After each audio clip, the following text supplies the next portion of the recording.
Pagbasa ng salita ng Diyos mula kay Propeta Amos.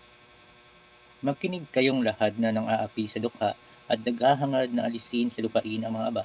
Sabi ninyo, kailan matatapos ang bagong buwan o ang araw ng pahinga, nang mabuksan namin ang tindahan ng trigo, bawasan natin ang takal at itaas ang presyo, gamitin ang madayang timbangan at ipagbili kahit na ang iba.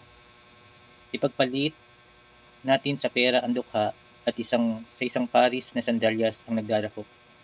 Sabi ni Yahweh, sa araw na iyon, palulubugin ko ang araw sa katanghalian at pagpapadilim ang lupa sa araw na maliwalas.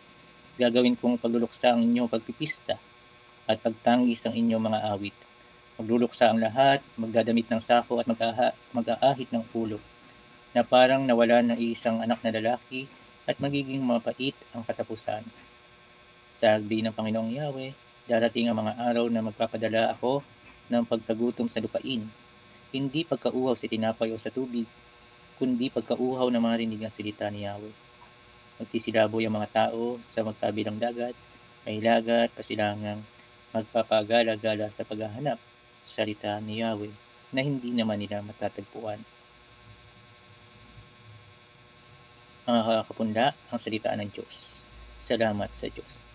Ngayon po ay ika-5 ng Hulyo, Biyernes, ika-13 linggo sa karaniwang panahon. Amen.